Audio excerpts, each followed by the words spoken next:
بسم الله الرحمن الرحيم. الحمد لله والصلاة والسلام على رسول الله. رزان خوشویستان لە دیدارێکی کاک ئەبوبەکر کاروانی لە کەناڵی کۆمەڵێک حکوومەتی ناڕەوای لە سەلەفیەت کە حەقیقەتەن باسی شخصی منی کردبە یا باسی هەر مامۆستایەکی سەلەفی کردبە قەزیەکە سەهل و ئاسان بەڵام ئەوەی کە دێشێتی لەسەر سەلەفیەت و مەنهەجێک کە بریتیە سەلەفیەت بریتیە لە ئەو شێوازی دینداریەتی کە سەلەفی ساڵح وەتە پێشینە چاکەکانمان پێغەمبەری خوا عەلەیهی سەڵاتو وەسەلام و هاوڵانی ڕزای خوای گەورەیان لێبێ ئەوان لەسەری بوو. لەبەرەوە بە پێویستم زانی واجبێکی شەرعی وەڵامی تۆمەتەکانی بدەمەوە بۆ ئەوەی بەسەریدا نەڕوات و چاواشەکاری نەکات. یەکەم تۆمەتی دەڵێ سەلەفیەت بە مەترسی دەزانم. بۆچی؟ بۆ پێنج تۆمەتی تێدایە کە پێنج بۆتانە حەقیقەتەن. دەڵێ بە مەترسی دەزانم لەسەر بەها باڵاکانی ئیسلام. نازانم يعني ئەو تۆمەتانەی کە دروستی کردووە طبعا هیچیشی بەڵگەی نەهێناوەتەوە. پێغەمبەری خوش عليه الصلاة والسلام دەفەرمێ البەیینەة على المدعي واليمين على من أنكر. البەیینەة على المدعي کەسێک کە تۆمەت بۆ کەسێک دروست دەکایە بۆ جهەتێک بۆ لایەنێک بۆ منهەجێک پێویستی بە بەڵگەیە. البەیینەة على المدعي نەک تۆ بێ پێنج تۆمەتی گەورە دروستکەیت بۆ پاکترین منهج کە منهجی پێغەمبەری خوا عەلەیهی سەڵاتو وەسەلام و سەحابەی ڕزای خۆی گەورەیان لێبێ ئێستاش بەبێ ئەوەی هیچ بەڵگەیەکی باسکەیت. بێگومان هەر کەسێک ژیر و عاقڵ بێت قسەکانی تۆ وەزن و بەها و قیمەتی فکسێکی بۆ دانانێت چونکە هیچ بەڵگەت باز نەکردووە. تۆمەتبارکردنی یەکتریش بەبێ بەڵگە ئاسانە. من دەتوانم بڵێم ئەبوبەکر کاروانی پیاوێکی دزە، پیاوێکی پیاوخۆشە، پیاوێکی ئاوایە بەڵام کە بەڵگەم نەبێ هیچ قیمەتی نییە. تۆش کۆمەڵێک تۆمەتت دروست کردووە. یەکەمیان دەڵێ سەلەفیەت وەکو مەنهەج بە مەترسی دەزانم لەسەر بەها باڵاکانی ئیسلام. قل هاتوا برهانكم إن كنتم صادقين. بەڵگەیەکت هێنا با بزانین چ مەترسیەکی سەلەفیەت هەیە لەسەر بەها باڵاکانی ئیسلام لە کاتێکدا کە بەها باڵاکانی ئیسلام خۆی بریتیە لە سەلەفیەت. سەلەفیەت یعنی ئەرکانی ئیمان، سەلەفیەت یعنی ئەرکانی ئیسلام وەکو خۆی چۆن پێغەمبەری خوا عەلەیهی سەڵاتو وەسەلام تێگەیشتووە، چۆن سەحابە تێگەیشتووە ڕزای خوای گەورەیان لێبێ. ئێوە سەلەفیەتە. ممکنە شتێک خۆی مەترسی بێ لەسەر خۆی، یعنی چۆن دەبێت ئەو شتە بۆ دڕون نەکردەوە بۆ خەڵک. بێگومانە مەش تەنها بوتانێکە كبرت كلمة تخرج من أفواههم يقولون إلا كذبا. أجينا السلفيات بريتيا لا پارێزگاری کردن لە ئیسلام خۆی لە پارێزگاری کردنەکانی ئیمان بەها باڵاکانی ئیسلام و ئیمان نەک مەترسی بێ بۆ سەرەوە. سەلەفیەتە ئیمان بالله وەکو خۆی بە خەڵک دەناسێنێ، ئیمان بالمەلائیکە بالرسول، ئیسلام نوێژەکەمان چۆن بێ بەو شێوازە بێ کە لە قورئان و حەدیثدا هاتووە، زەکاتمان، ڕۆژومان، حەجمان و تێگڕای بەهاکانی تریشکە لە ئیسلامدا و پایەکانی تریشکە لە ئیسلامدا هاتووە. کەواتە تۆمەتی یەکەمت تەنها درۆیەک و هیچ بەڵگەی لەسەر بن. دووەمیان دەڵێ بە مەترسی دەزانم لەسەر ئایندەی پرۆژەی دەتەوایەتی و نیشتیمانی کوردی. ئەوەشیان دیسان دەڵێن قل هاتوا برهانكم إن كنتم صادقين. دەبوایە بەڵگەیەک بێنیتەوە بڵێ لەبەر ئەو شتە کە بەڵگەیە واقعە مەترسیە بۆ سەر پرۆژەی نەتەوایەتی و نیشتیمانی کوردی. ئێمەی سەلەفی کاک ئەبوبەکر کاروانی بەردەوام لەگەڵ نەتەوەی خۆمان بووین، بەردەوام ئێمە بە فەضڵی خوای پەروەردگار دیفاعمان لە میلەتی خۆمان کردووە، دیفاعمان لە گەلی کورد کردووە بەرامبەر بە هێرشی داعش بێ، بەرامبەر بە هێرشی شۆڤێنەکان بێ، بەرامبەر بە هەر هێرشێکی دەرەجی بێت ئێمە دیفاعمان لەو میلەتە کردووە.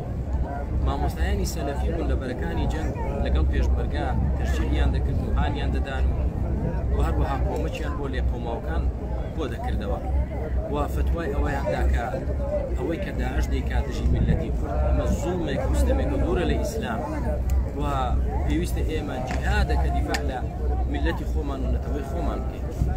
کەواتە ئێستا تۆ هاتووی تۆمەت دەدەیتە پاڵ سەلەفیەت کە مەترسیە بۆ سەر پرۆژەی نەتەوایەتی نیشتیمانی کوردی. ئەمەشیان تەنها بۆتانێک و هیچ بەڵگەی تری لەسەر نییە. زۆر جار ئێمە تۆمەتدار کراوی عیبدار کراوی لەسەر ئەوەی کە ئێمە یعنی دیفاع لە میلەتەکەمان دەکەین، دیفاع لە میلەتی کورد و نیشتیمانەکەمان دەکەین، کەچی ئێستا تۆ هاتووی عەکسی خۆمان تۆمەتبارت کردوین، ئەمەشیان بەبێ بەڵگە تەنها تۆمەتێکە و درۆیەکە هیچی تر نییە. دەڵێیت تۆمەتی سێم بە مەترسی دەزانم لەسەر تایپ و جۆری دینداری کوردەواری لەوەی کە ئێمە شکڵێکی تایبەت و جۆری خۆمان هەیە لە دینداری کوردەواری.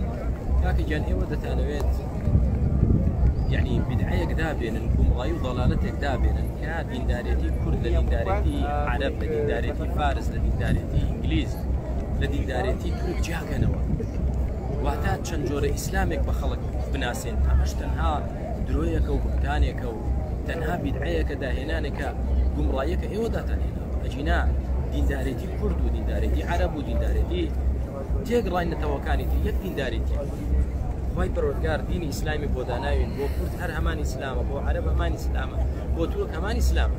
ئێستا تۆ بێ دیندارێتی کورد جیاکەیتەوە لە دیندارێتی میلەتانی تری موسڵمان، ئەمە تەنها چەواشەکاری و گومڕاکاریە کە تۆ بیکەیت بۆ ئەوەی کە پەردەپۆشی لەسەر کۆمەڵێک دەڵالەت و گومڕایی بکەیت.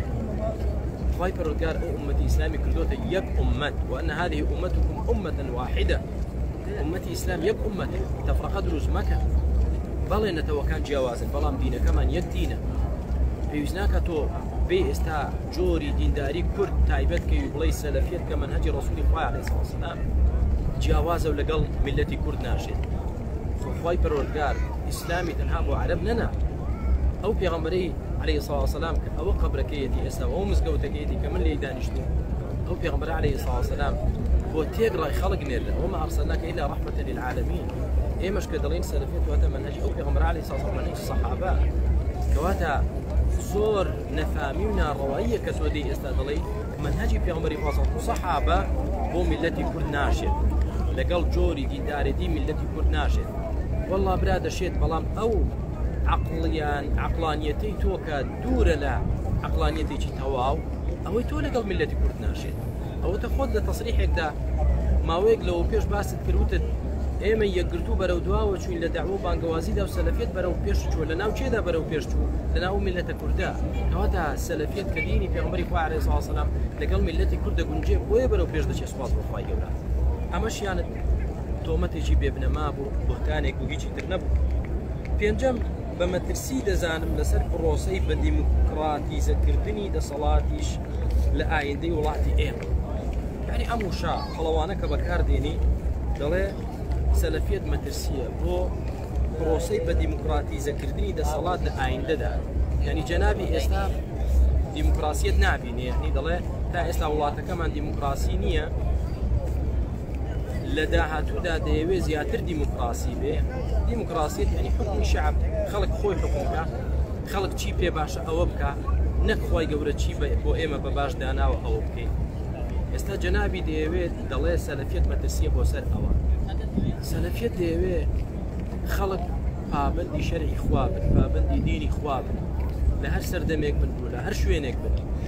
جا ئەو دیموکراتیزەی نازانم کە تۆ فرمێسکی بۆ دەڕێژی لە ئایندەدا سەلەفیەت زەرەرە بۆی بەداخەوە نازانم تۆ لە باگراوندێکی ئیسلامیەوە قسە دەکەی یا تۆ لە عەلمانیەکان عیار 24تری و فرمێسک بۆ دیموکراسیەت دەڕێژیت کە تا ئێستاش تۆ بە دیموکراسی نازانی، دەتەوێت زیاتر وەکو ئەوروپامان لێبێ، میلەتەکەمان وەکو ئەمریکای لێبێت. بەخۆتا بچۆرەوە بگەڕێرەوە بۆ لای خوا، تەوبە بکە. ئەوەی تۆ دەیکەی گومڕاکردنی خەڵکە، گومڕاکردنی میلەتە، بۆیە حیزبەکەی خۆشت بە تۆ ڕازینی. ئەوە چەند جارە تۆ هەڵبژاردن دەکرێت، تۆ دەرناچیت لە ناو یەکگرتوشدا بە تۆ ڕازینین، چکە تۆ یعنی شلڕەویەکەت لە سنوور دەرچووە. ئەوەتە بە دیموکراسی دیموکراسوازەکانیش ڕازینی ئێستا دەڵێ ماویانە جارێ وەکو یعنی وەکو ئەمریکای لێبێت، بریتانیا ئەوروپای لێبێت. بەڵێ سەلەفیەت دەیەوێت خەڵک پابەندی دینی خوا بێت، ئیسلام نامانەوێت پابەندی هیچ حکمێک کە پێچەوانی شەرعی خوای پەروەردگار. جا ئەمە بە مەترسی دەزانی کەیفی خۆتە. دەڵێ بە مەترسی دەزانم لەسەر پرۆسەی بەدی، بەڵێ خاڵێکی تریان کە دەڵێ بە مەترسی دەزانم بۆ سەر میانڕەوێتی، بەهای میانڕەوی.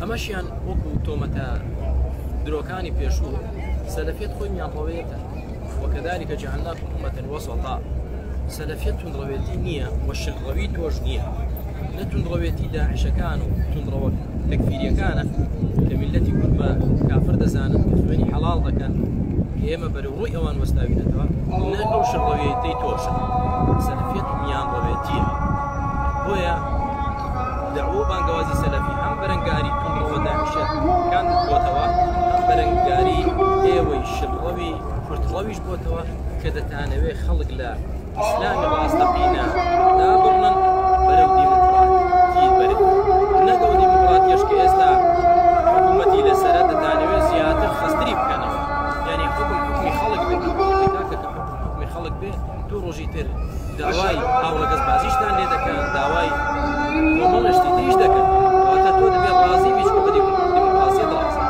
لەبەر ئەوە بانجی دا وێژی مەغریبە لە مەسکەوتی درێژەی پێ نادەم بۆ کۆتایی پێدێنم داوات لێ دەکەم تۆ بگەڕێیتەوە لای خۆی پەروەردگار هیچی تر خەڵک گومڕانەکەیت بچەوەشیان نەکەیت ئەوە بۆ قیامەتی خۆت باشترە داواکارم لە خۆی پەروەردگار هیدایەتمان بدەم لەسەر ئەو سەلەفیەتە بمان شێنێ کە مەنهەجی ئەو پێغەمبەر عەلەیهی سەلام کە ئەو قەبرەکەیەتی ئەو مزگەوتەکەیەتی لەسەر مەنهەجی ئەو بمان شێنێ لەسەر مەنهەجی ئەبوبەکر و عومەر ڕەزای خۆی گەورەی لێ بێ کە لێرە نێژراون لسر منهجي أو صحابة رضي الله عنهم به كأواء قبرستاني بقيعة أما بقيعة صحابة رضي الله عنهم لبنير نجرى وكبروا لسر ديني طوال بديما كدين كشيان صالح ومجاب وزمان ومكان بوكو تايبيا دينم والله مي بانك الحمد لله وصلى الله وسلم على رسول الله